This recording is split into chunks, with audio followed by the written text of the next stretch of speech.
Al contrario, si algún ente no tiene espíritu de Cristo, él no está pertenece a Cristo.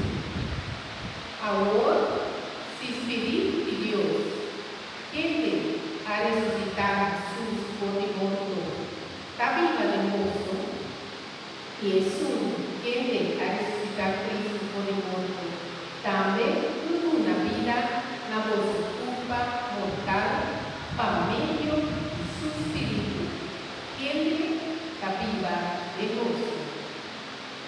Que me anto, mi hermana, nos no debedonan na nos carne, para nos viva según el carne.